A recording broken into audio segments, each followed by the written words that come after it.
Ay, que no la veo, es que no está en los cuadritos. Pero gracias, Andrea, también. Pues buenas tardes. Hoy nos encontramos hoy el 3 de diciembre en la clase final. Hoy vamos a hablar un poquito de las revoluciones.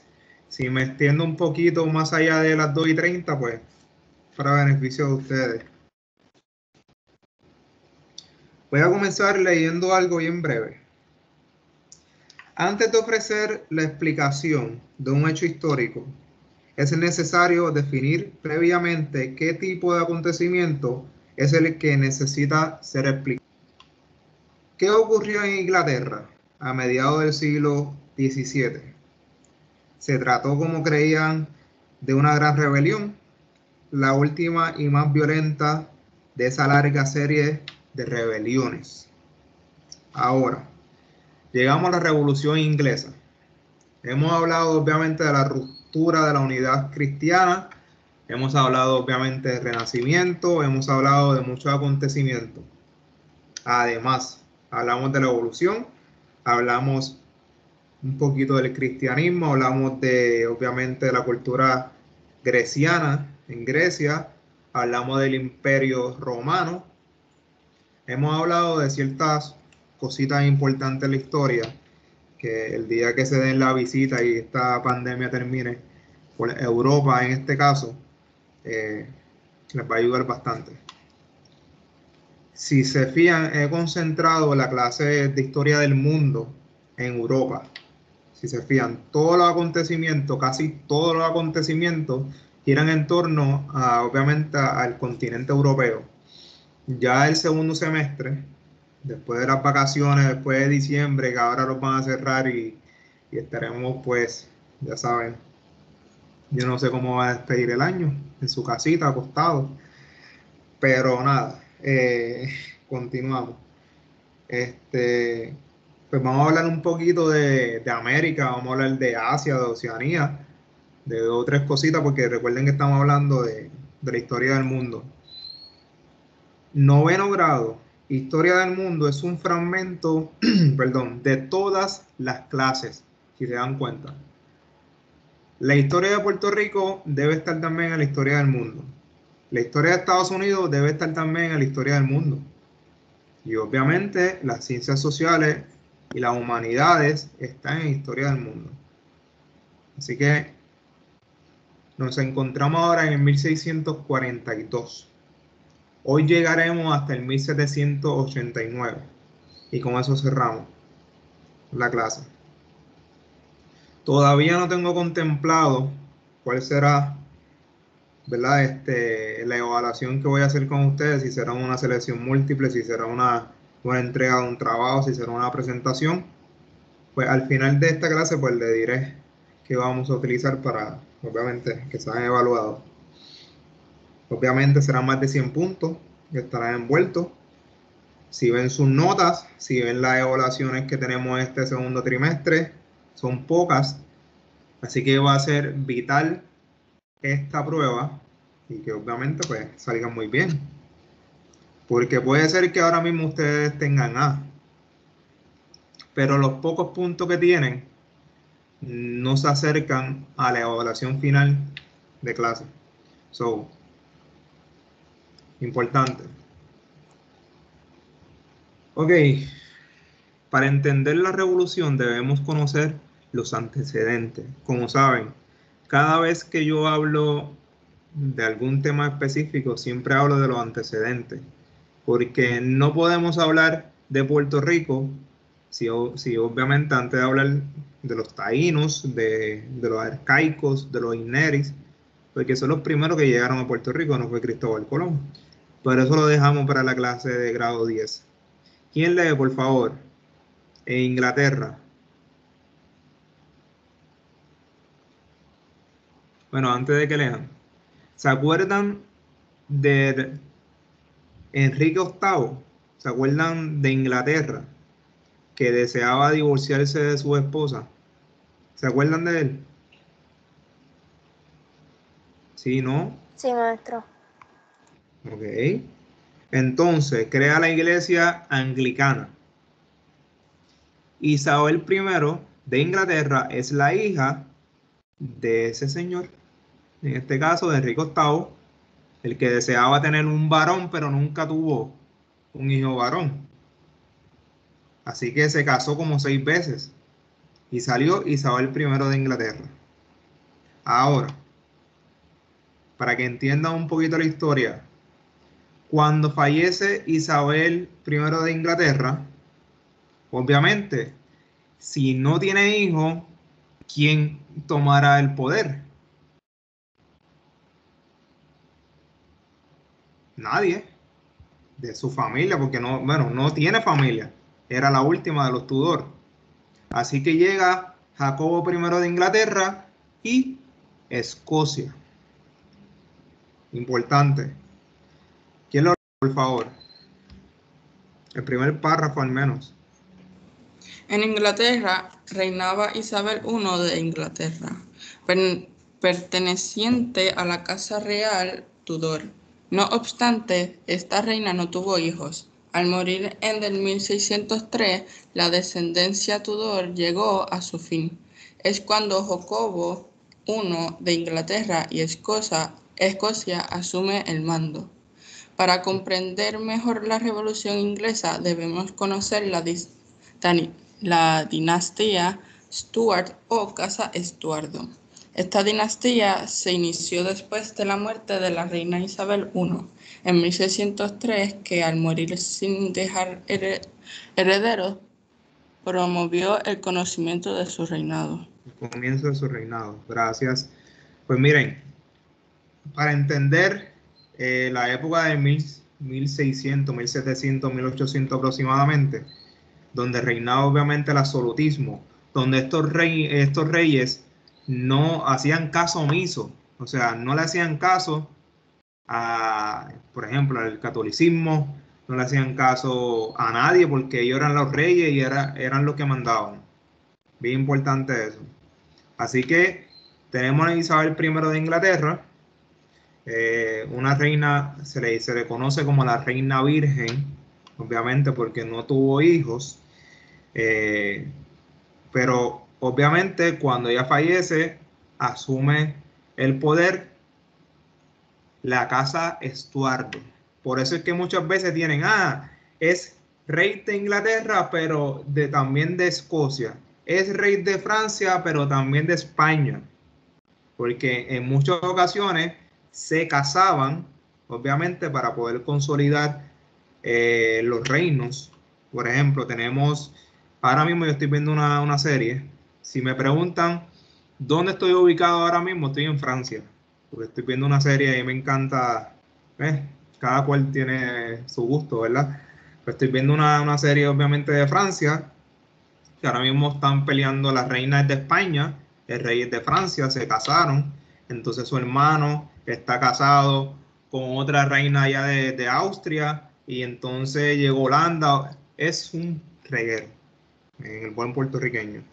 Así que, obviamente, si el rey de Francia está casado con la reina de España, que es hermana del rey de España, pues España me va a proteger a mí a Francia, porque yo estoy casado con la hermana del rey. Eso ocurría muchas veces antes. Seguimos. Tenemos, no veo aquí un momento. Ahora sí. Jacobo I de Inglaterra. Esto es bien importante. Disolvió el parlamento en varias ocasiones. ¿Qué es disolver el parlamento? No hacer caso omiso, no hacer caso a las instrucciones que imparte el gobierno. ¿Por qué razón? Porque él es el rey y él es el que manda. Obviamente quería establecer una monarquía absoluta de derecho divino. O sea, derecho divino, obviamente, que él estaba obviamente en ese reinado, en esa posición, porque Dios lo envió. Pero ¿cómo Dios te va a enviar si tú llegaste a la casa Estuardo e indirectamente porque la reina Isabel I pues falleció? Todos los reyes, bueno, me voy a enfocar en Luis XIV, decían que estaba en ese poder porque Dios lo envió. Así que al menos Luis XIV tenía mucho conflicto con el Vaticano. El Vaticano también tenía un ejército. Asesinaban a personas importantes. Obviamente los reyes también asesinaban a personas. Y esto era como Puerto Rico ahora mismo. Todo el mundo quiere asesinar a todo el mundo. Pero prosigo la clase. Obviamente persiguió a los católicos. Miren esto. Si no eras obviamente anglicano, si no eras posiblemente protestante, te asesinaban. Obviamente, y una secta menores con el pretexto de que, con el pretexto de que estaba organizando la conspiración de la pólvora de 1605, consistente en la eliminación del rey. Muchos quedaron descontentos y marcharon a América del Norte. Miren esto lo bonito, me estoy adelantando aquí a la historia de Estados Unidos. La inconformidad de las personas en Inglaterra, en Escocia, en distintas partes de Europa, ocasionaron obviamente que las personas se marcharan a Norteamérica. Y ahí es cuando comienza la fundación de las 13 colonias de los Estados Unidos. En Holanda también era el trampolín para llegar a América del Norte en muchas ocasiones. Le estaban cobrando impuestos, le estaban obviamente prohibiendo su creencia, en este caso el catolicismo, pero muchos de los colonos que llegaron a América del Norte eran protestantes, presbiterianos, tenían mucha variedad de creencias. Así que por eso esas creencias llegan a Puerto Rico posteriormente. Porque obviamente en Puerto Rico eran católicos cuando llegó Cristóbal Colón con su bandera y obviamente catolicismo hasta lo último. España siempre ha sido obviamente católico. Sigo. Muchos quedaron descontentos, ¿ok? La fricción entre el rey y el parlamento se hizo más fuerte, sobre todo después del 1610. En 1625 se produjo la muerte de Jaime o James I y su hijo Carlos I le sucedió en el poder. Ahora verán el rey Carlos. Por él obviamente es que ocurre la Revolución Inglesa. ¿Quién lee, por favor? Para tomar un descanso. La rebelión en Escocia. La rebelión en Escocia, el deseo de Charles I de unificar las creencias religiosas en la totalidad del territorio del Reino Unido generó en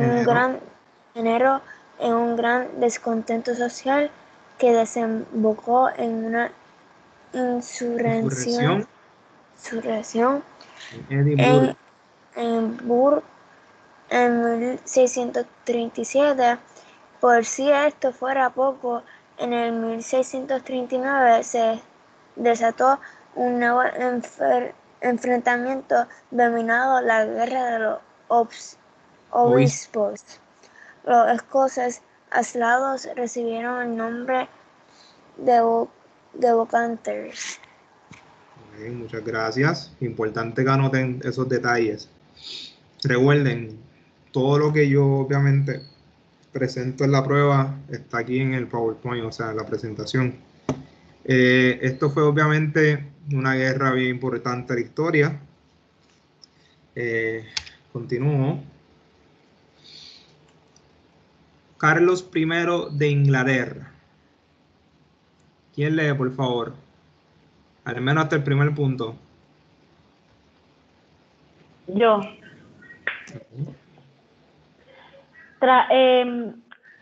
Trató de seguir una política absolutista y establecer nuevos impuestos en cuyo proceso fue impedido por el Parlamento. Gracias. En 1600... ¿Puedo seguir leyendo? Sí, ya. Claro. No, léelo. Ahí. Okay. En 1628 con tantas guerras, el rey se vio obligado a convocar el parlamento, el cual sometió al rey a firmar el juramento de la petición de los derechos, segunda carta magna inglesa, como garantía al pueblo en contra de los tributos y detenciones ilegales. El Parlamento pretendía el control de la política financiera y del ejército, además de regular la convocatoria del Parlamento.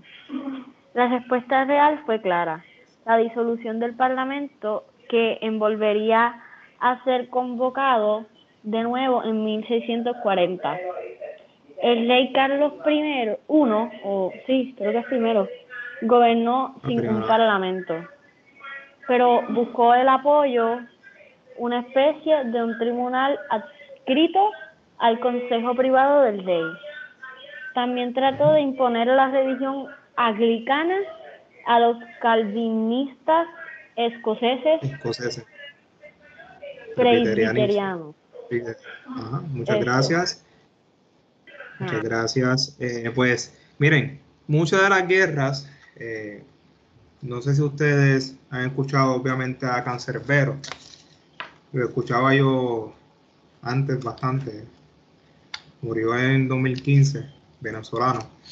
Él dice que obviamente las guerras hoy son distintas.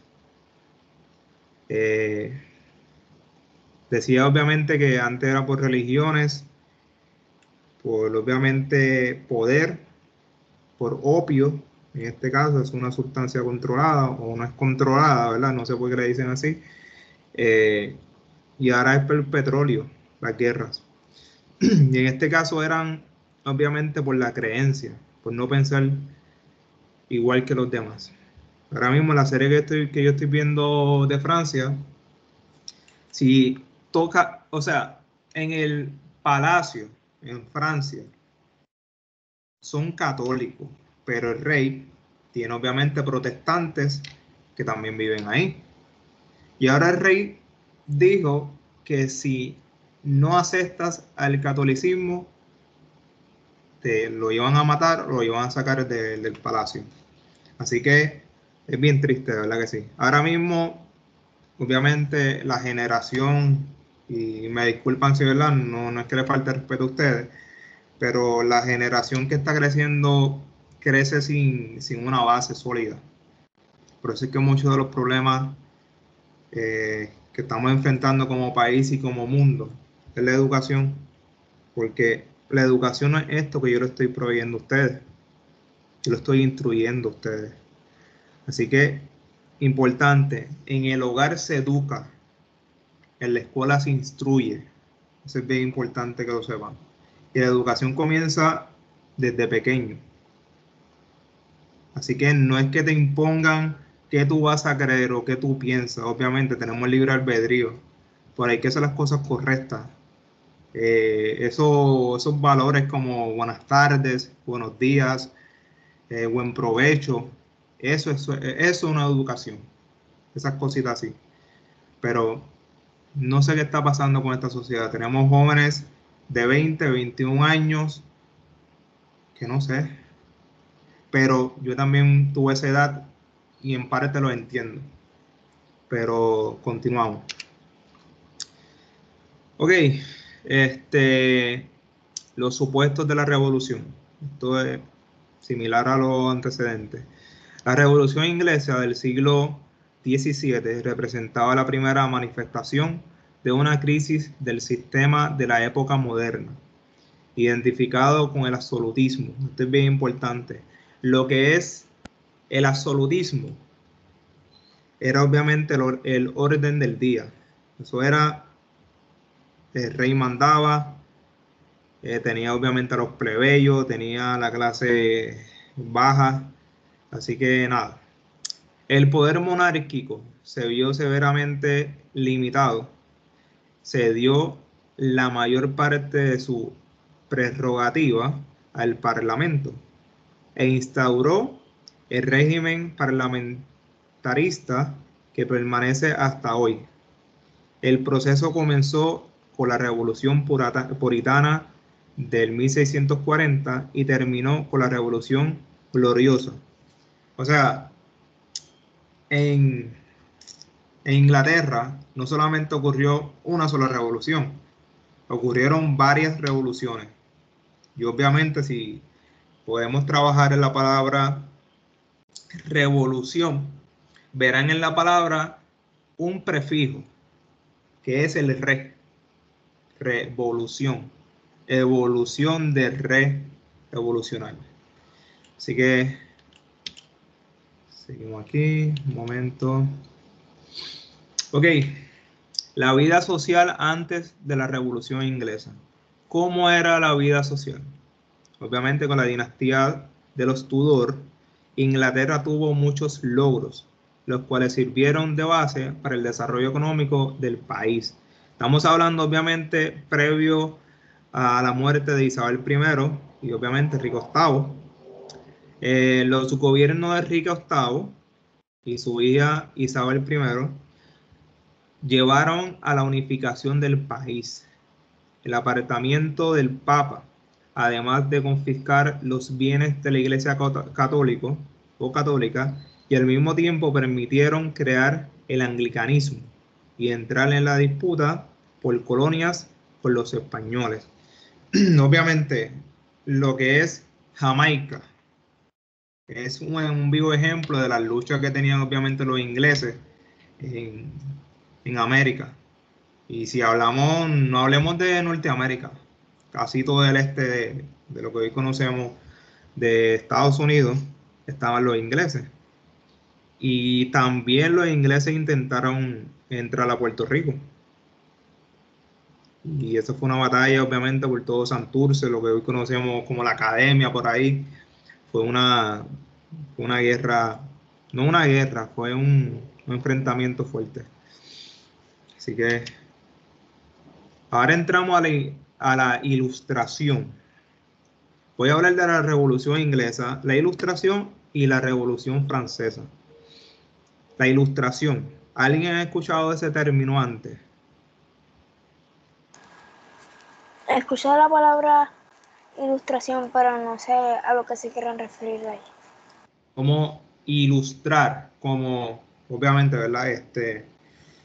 Muchas personas, para decirlo en buen puertorriqueño, arroz y habichuela, obviamente estaban como que, no es lisiado, no, eso no es la palabra, pero estaban como enfocados, no sé ni qué palabra utilizar para describir esto, pero estaban acostumbrados obviamente al trato de los reyes.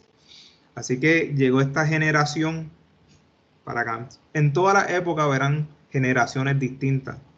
Yo considero que la generación, obviamente abriendo un paréntesis, estoy consciente de la situación, de la criminalidad en Puerto Rico, pero también estoy consciente de los estudiantes que están subiendo, que se están educando y tienen ese deseo de cambiar el sistema y cambiar todo. Y obviamente los felicito porque la idea es educarse, instruirse, respetar a sus pares, a los que los rodean. Es bien importante eso. Y no dejarse llenar,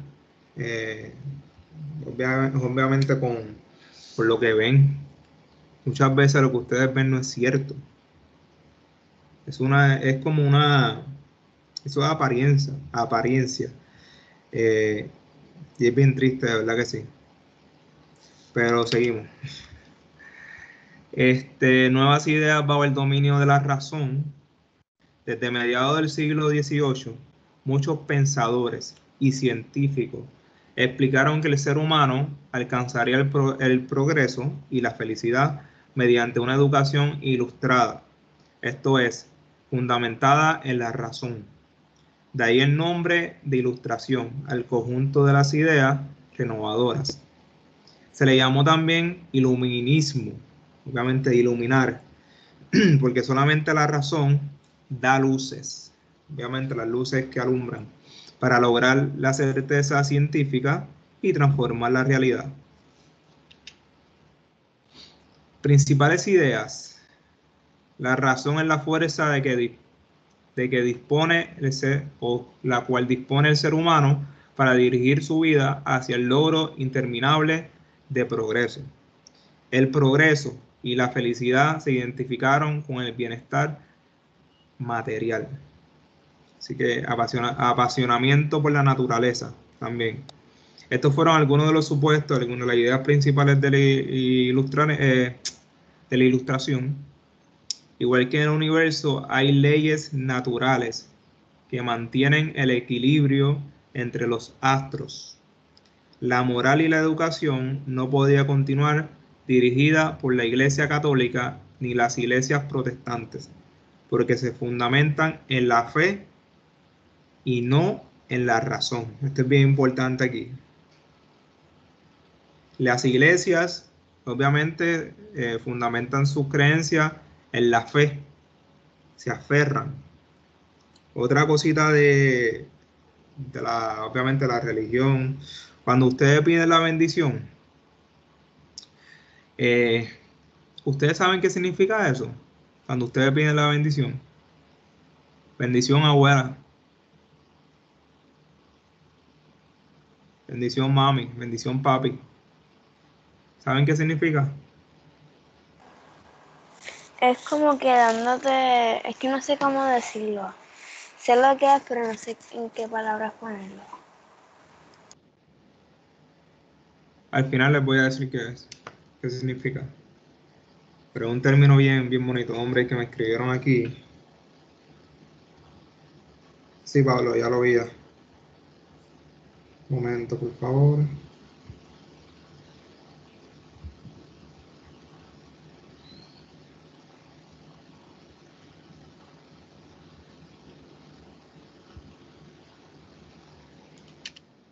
Seguimos. Los antecedentes de la ilustración. La ilustración se originó en Francia y se enriqueció en sus academias, museos y elegantes salones de la nobleza y la burguesía. Pero las universidades rechazaron las nuevas ideas. Como la cultura europea se había afranciado, importante, junto con la moda, pues habían enfrancado, como que se actualizaron, se aferraron, todos los sinónimos, junto con la moda de los inconfundibles, pelucas, obviamente que todos utilizaban lo que es la peluca, el mobiliario, que es las sillas, que es todo lo que ustedes pueden comprar, los fotones, los muebles, etcétera, etcétera. La jardinería también y los perfumes. La ilustración se propagó por Europa. Es bien importante. Aquí me ayudan, por favor. A ver si descanso un ratito. ¿Quién lee, por favor? Montesquieu.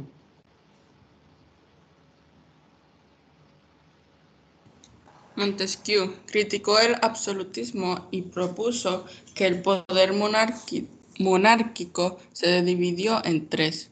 El poder ejecutivo ejerció el rey, el poder legislativo a cargo de los jueces y magistrados. Esta teoría política de separación de poderes fue expuesta en una obra, El espíritu de las leyes. Muchas gracias. ¿No digo Voltaire? Sí, sí. Ok. Voltaire era una seudónimo Seudónimo. del... Disculpa, ¿sabes lo que significa el seudónimo? No. El No, seudónimo maestro. es, por ejemplo, Andrea se llama Andrea, pero en su casa le dicen la flaca, algo así. Ah, Pues ese es el seudónimo. Síguelo. ok. Del gran escritor, dramaturgo y novelista Francisco María Aurouet, quien ridiculizó a la monarquía, la sociedad y a la iglesia. Sus críticas contribuyeron a la Desacreditar. las instituciones y costumbres de su tiempo. Aquí estamos viendo algunos filósofos y enciclopedias vivientes, literal. Así que cerramos aquí. ¿Quién lee, por favor?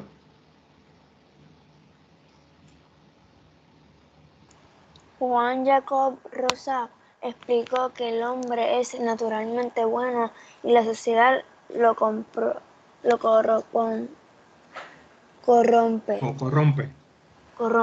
Por tanto, debe volver a este estado puro e idílico en contacto con la naturaleza, de la cual deriva su moral. Las ideas de estos y otros ilustrados se divulgaron por cartas, libros, periódicos y la enciclopedia o diccionario rozando de la ciencia, arte y oficio que circuló durante más de 20 años. Muchas gracias. Miren, les tengo lo que les iba a decir ahorita. Es cuando dicen amén. Amén, así sea. Por ejemplo, bendición, te bendiga. Cuando, obviamente, cuando están orando, en este caso los cristianos, cuando están rezando, en este caso los católicos, cuando obviamente dicen amén, el amén es sinónimo de así sea. Ok, seguimos. El despotismo ilustrado, que es bien importante también. Varios soberanos europeos y sus ministros acogieron ideas de la Ilustración, porque aceptarían que si reforman racionalmente sus estados, se modernizaron y agradecerían más. Impulsaron la agricultura y concedieron libertades comerciales. Mejoraron las comunicaciones y la higiene. Esto es otra cosa bien importante.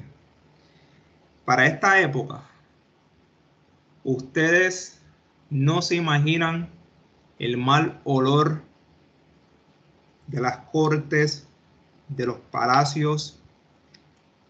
No se imaginan, no se lo imaginan.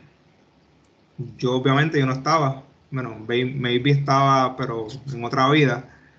Pero según obviamente las fuentes primarias, se dice que la pestilencia era tan grande. Bueno, pero pues esa era la época. Ahora mismo vivimos una época que sin perfume, a mí me encanta el perfume, hay personas que no les gusta el perfume, y obviamente eso se aceptan, o que son alérgicos a los perfumes, pero aquí para esta época también habían perfumes, pero era bien inusual. No había aire acondicionado, eran salones con más de 20 personas, más de 40 personas, el calor, tenían los abanicos, y los abanicos obviamente, los abanicos de mano. Obviamente eran señales, las damas, las nobles en este caso lo utilizaban para poderle comunicar a un hombre si estaban solteras o si estaban casadas o si querían bailar. Pero también la finalidad era del mal olor que había en las cortes. Esa era una de las razones, o varias de las razones por las cuales utilizaban los abanicos de mano para esta época. Seguimos. Esto es importante, pero seguimos. Me pueden tomar una foto.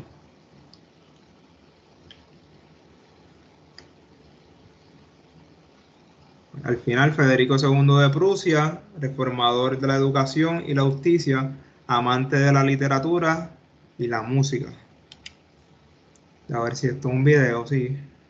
Como saben, siempre que les presento información, siempre utilizo las fuentes primarias, también secundarias que encuentro en internet, que para mí son competentes para el curso de Historia del Mundo. Ahora les voy a presentar un video porque hay estudiantes, obviamente, que aprenden por lo escrito, pero hay estudiantes también que son bien visuales. Así que les voy a presentar el video, un momento.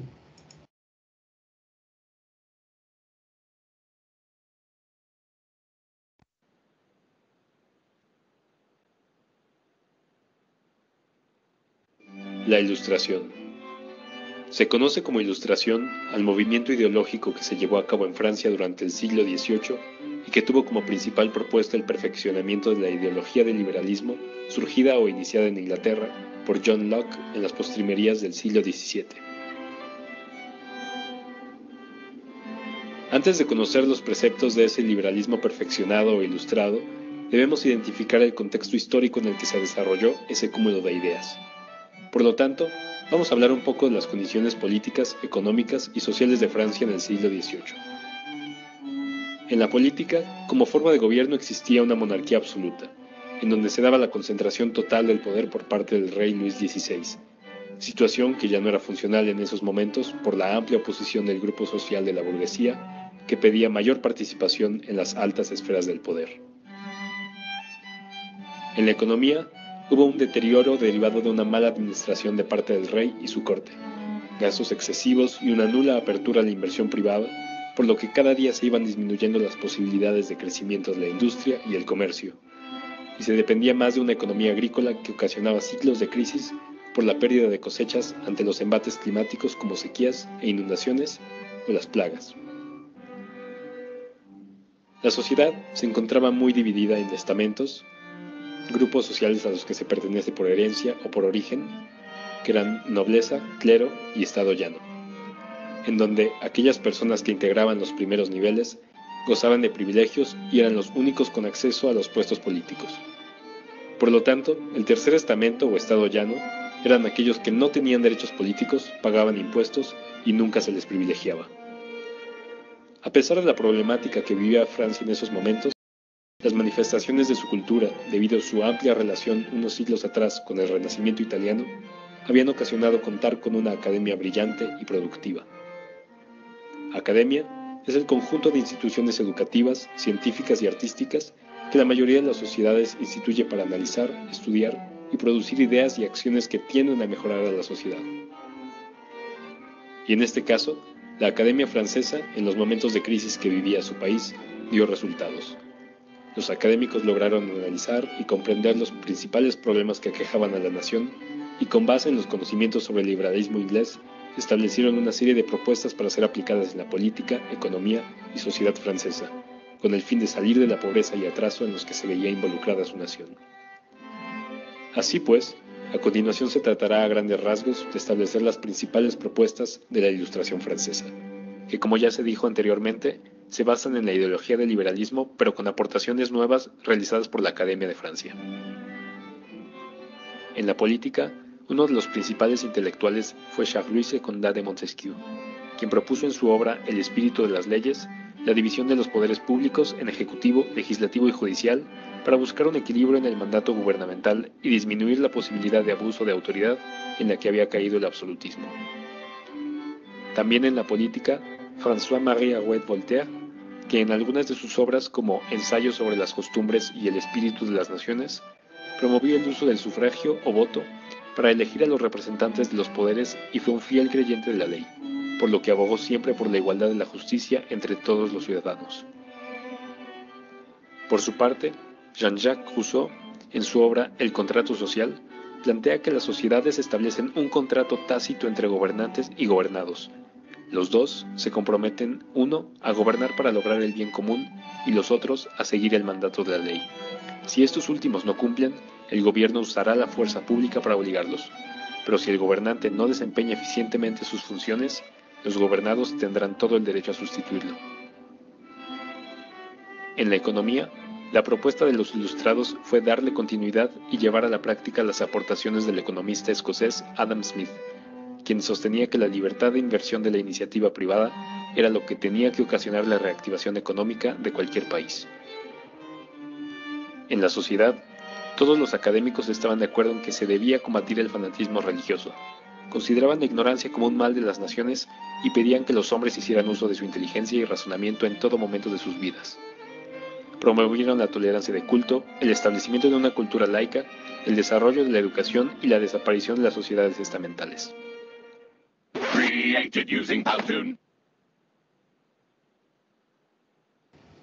Ok, continuamos. La Ilustración. Ahora, tema final. La Revolución Francesa. Obviamente, un acontecimiento bien importante en nuestra historia. Así que, ¿por qué estalló en Francia y no estalló en otro lugar? Llamamos revolución al proceso que violenta y radicalmente cambia o intenta cambiar el sistema de gobierno, sociedad y economía de un país.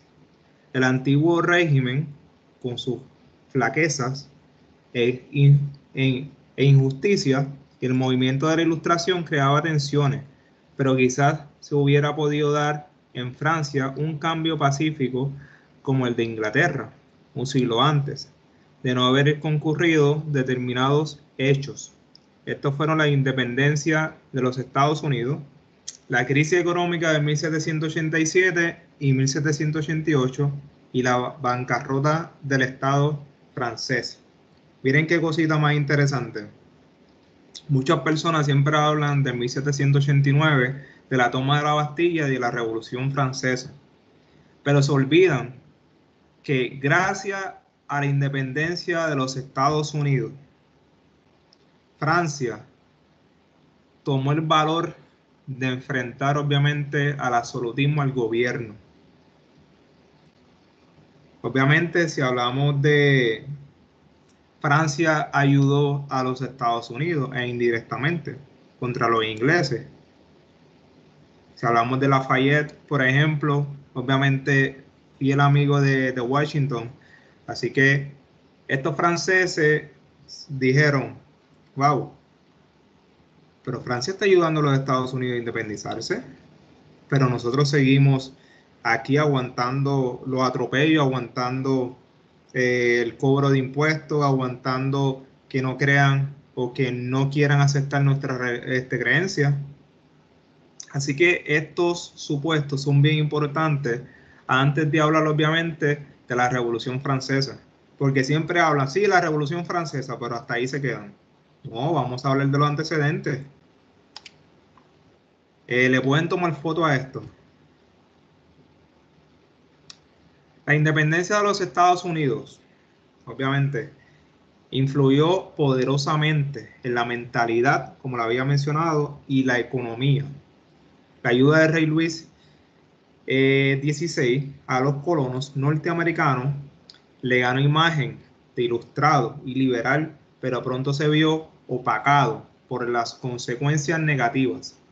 Las ideas de libertad y soberanía popular que debatían los filósofos de la Ilustración constituían los principios fundamentales de la naciente República Norteamericana. Sus mayores protagonistas tenemos los propagandistas, disculpen, eran los oficiales franceses que habían combatido al lado de George Washington, principalmente con el Marqués Lafayette, quien se convirtió en ídolo popular y figura en los círculos ilustrados. La Revolución Francesa, inspirado por obviamente la Revolución Americana, los franceses pronto se rebelaron contra la institución de la monarquía. Miren qué cosita más interesante todo esto. Yo le estoy hablando de la Revolución Francesa, porque posteriormente en el curso obviamente de Historia del Mundo llegaré a América del Sur y voy a discutir un poquito acerca de todas las luchas de Simón Bolívar en América. Y de Europa estoy en Norteamérica y posteriormente voy a bajar a América del Sur. La Revolución Francesa de 1789 al 1799 significó el principio del fin del absolutismo en Europa. Esto es bien importante. Sentó en el mundo las bases para gobiernos más liberales y democráticos. Así que las causas de esta revolución fueron numerosas. Para mediados del siglo XVIII, Francia era uno de los países más poblados de Europa. Sin embargo, la mayor parte de los habitantes eran pobres. Obviamente el gobierno le proveyó alumbrado en las calles, etcétera, etcétera. Pero, continuaban con el cobro de impuestos. No solo debían pagar impuestos, sino que no contaban con la representación política. Esta injusticia social infundió un gran descontento en el pueblo. Obviamente, hablamos del rey Luis, reunía un gran ejército en París y en Versalles. Como respuesta, el pueblo se amotinó y el 14 de julio de 1789 tomó unas torres militares en busca de armas. Esto se conoce como la toma de la Bastilla. Esto es bien importante en la historia y marcó el inicio de una revolución que culminó con el encarcelamiento y la ejecución del rey. Importante, 1789, esa fecha. Ahora, para finalizar la clase, les voy a presentar un video y con esto pues damos por finalizado el primer semestre y damos por finalizado la clase, obviamente, de Historia del Mundo. Seguimos. Voy a poner en silencio.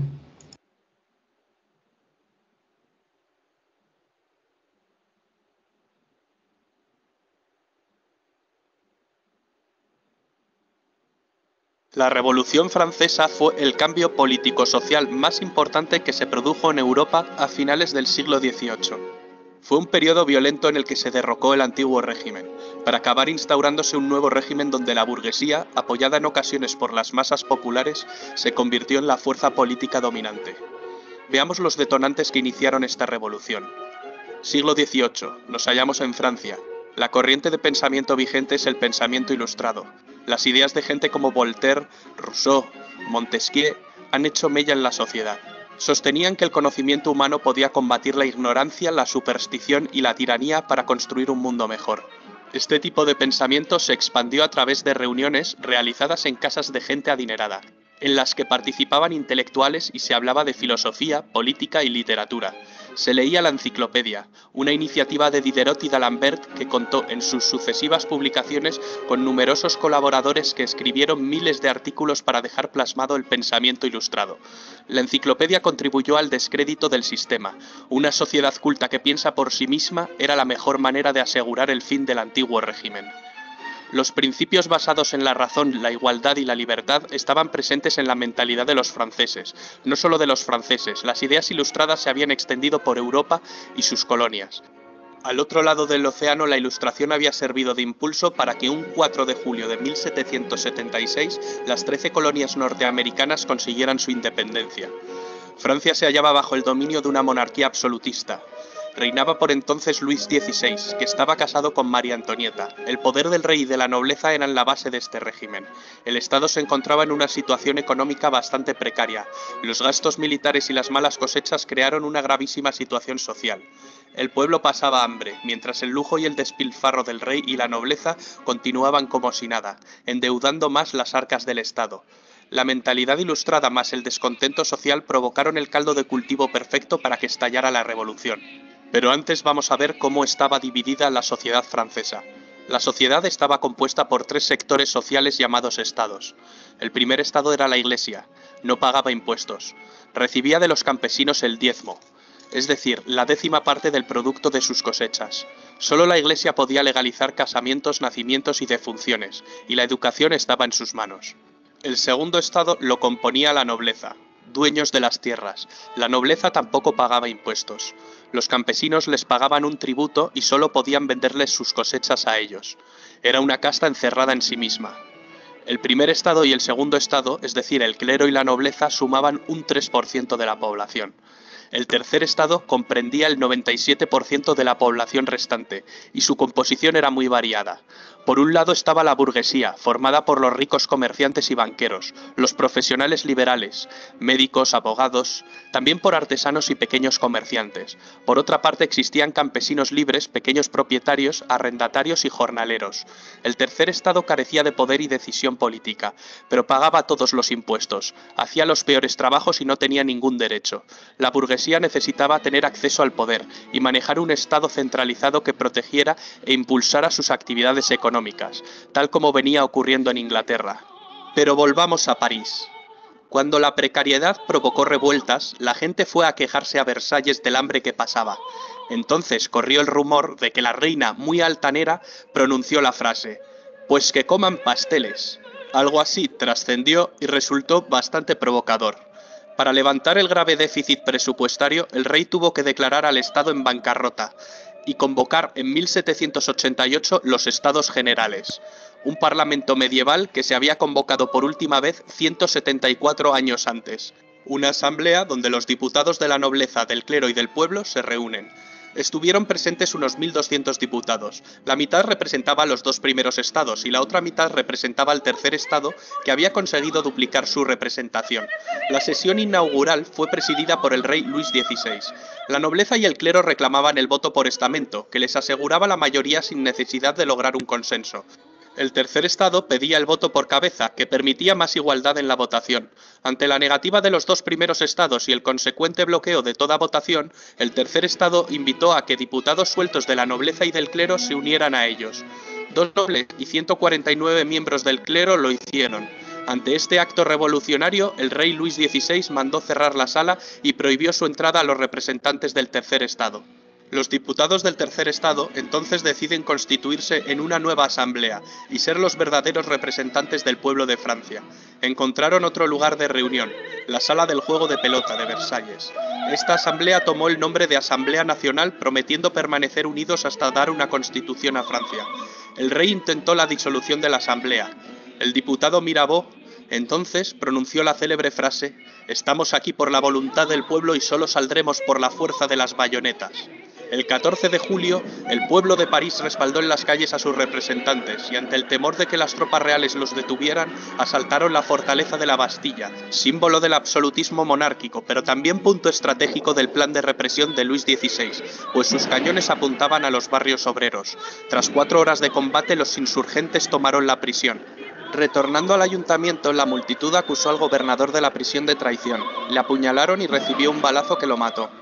Su cabeza fue cortada y exhibida en la ciudad clavada en una pica, naciendo desde entonces la costumbre de pasear en una pica las cabezas de los decapitados, algo que se volvió muy común durante la Revolución. La toma de la Bastilla dio a los radicales y al pueblo de París mucha confianza en sí mismos, lo que tuvo su expresión en la prensa. Jean-Paul Marat, un médico que fundó un periódico de enorme éxito, se convirtió en la voz de la revolución y en una especie de líder del proletariado con su continua hostigación a los ricos. El rey acabó cediendo e invitó a la nobleza y al clero a que se unieran a la nueva Asamblea Nacional. La Asamblea adoptó el nombre de Asamblea Constituyente.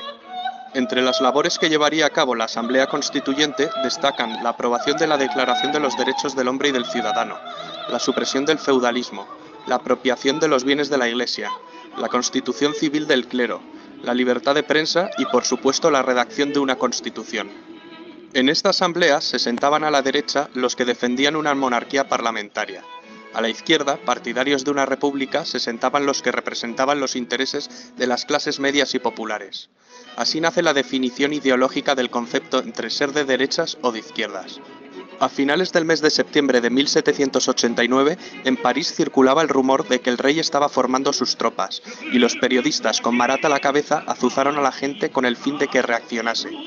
La gente marchó a Versalles, acampó, organizó revueltas a las afueras de Palacio e incluso un grupo de mujeres entró en Palacio y decapitó a miembros de la Guardia Real. Después exigieron al rey que trasladara su residencia de Versalles a París, y así lo hizo. Una gran multitud desfiló a París y el rey tuvo que alojarse en el Palacio de las Tullerías. Era una manera de tenerle más controlado y poder someterlo a la voluntad popular.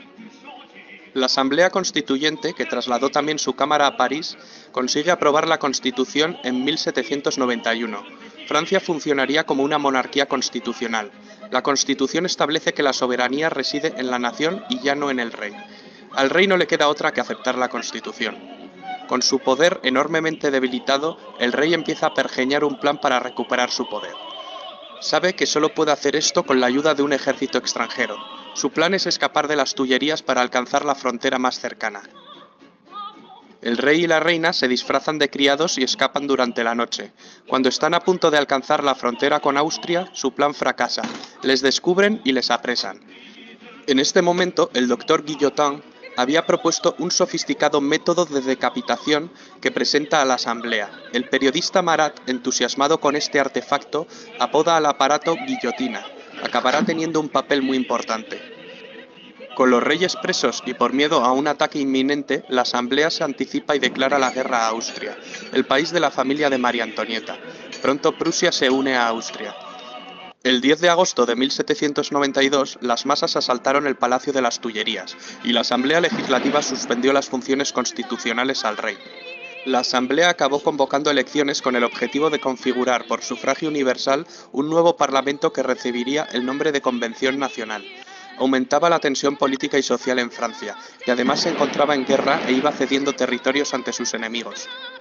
El nuevo Parlamento elegido, compuesto fundamentalmente por los jacobinos con Robespierre a la cabeza y los girondinos de corte más moderado, deciden abolir la monarquía y proclamar la República. Abren un juicio al rey por traición que finalmente es condenado a muerte. Muere ejecutado en la guillotina. La reina María Antonieta acabaría corriendo la misma suerte y sería ejecutada más adelante. La revolución se había radicalizado. Durante este periodo se produjo el ajuste de cuentas entre los jacobinos radicales y los girondinos moderados. El sanguinario Marat arremete en su periódico contra los moderados y publica listas de supuestos traidores a la revolución. Esto acabaría con Marat asesinado, mientras se daba un baño en su casa. La consecuencia: Marat se convirtió en un mártir, en una leyenda de los radicales. La Convención Nacional redactó una nueva constitución. Creó también un nuevo calendario, según el cual el año 1792 se convertiría en el año 1 de su nueva era. Cambiaron los nombres de los meses: floreal, brumario, germinal. Se quitó la semana con el fin de suprimir las connotaciones religiosas del domingo y cada mes se dividiría en 3 periodos de 10 días. Los grandes oradores Robespierre y Danton son las figuras revolucionarias que cobraron más protagonismo en este momento. El poder legislativo de la nueva república estuvo a cargo de la Convención, mientras que el poder ejecutivo recayó sobre un órgano de nueva creación, el Comité de Salvación Pública, con el fin de salvaguardar la república. Este órgano cayó bajo el mando del jacobino Robespierre. Los jacobinos desataron lo que se denominó el Reinado del Terror, entre 1793 y 1794, una especie de dictadura jacobina. El experimento republicano francés acabó evolucionando en un régimen terrorista. Entre 10.000 y 40.000 personas fueron guillotinadas ante acusaciones de actividades contrarrevolucionarias. Los inclementes responsables del terror sirvieron mal a los ideales que decían defender. Sacerdotes y miembros de la nobleza fueron guillotinados. Mientras tanto, en la guerra en la frontera, un joven general está comenzando a ganar algunas batallas para la República Francesa. Se llama Napoleón Bonaparte, pero en el interior una rebelión que llegó a convertirse en una verdadera guerra civil enfrentó a los partidarios de la Revolución Francesa y a los contrarrevolucionarios. Se denominó la Guerra de la Vendée. La locura colectiva hizo que los propios líderes revolucionarios corrieran la misma suerte al ser acusados y condenados por celos de sus rivales o por aspirar a una dictadura personal. Robespierre propone más terror como un camino hacia la virtud. Danton, sin embargo, cree que es el momento de acabar con el terror. Consecuencia: guillotinan a Danton. Aumenta el número de ejecuciones, lo que se conoce como el Gran Terror. La locura de Robespierre solo podía acabar de una manera: con su cabeza cortada en la guillotina. Con la caída de Robespierre acabó el terror, pero no la revolución. Finalmente, en un intento de moderación, en 1795 se promulgó la nueva Constitución del año 3, que había elaborado y aprobado la Convención durante los meses anteriores. Se trataba de una constitución muy diferente a la de 1793 y en esencia volvía a los principios de la Constitución monárquica de 1791. Las dos novedades principales que presentaba era que el poder legislativo estaba compuesto por 2 cámaras, siguiendo el modelo británico, y que el ejecutivo estaba integrado por 5 personas, que formarían el directorio, el nombre con el que acabaría conociéndose al nuevo régimen republicano. El directorio es una fase entre 1795 y 1799 de carácter más moderado. Este periodo está caracterizado por la disensión entre los directores y una grave crisis económica. Napoleón Bonaparte, retornado de su campaña en Egipto, encontró la motivación para dar en 1799 un golpe de Estado, el del 18 de Brumario. Se hizo proclamar primer cónsul de la República. Comienza la fase política del consulado. En esta etapa consiguió restablecer el orden interno con gran apoyo del pueblo francés. La economía volvería a crecer. En 1804 vuelve a dar otro golpe de timón mediante un plebiscito y Napoleón se proclama emperador. Para muchos historiadores aquí acabó la revolución, pero el grito de la revolución aún pervive hoy en día en todas partes: libertad, igualdad y fraternidad. Estas palabras cambiaron la historia de Occidente para siempre.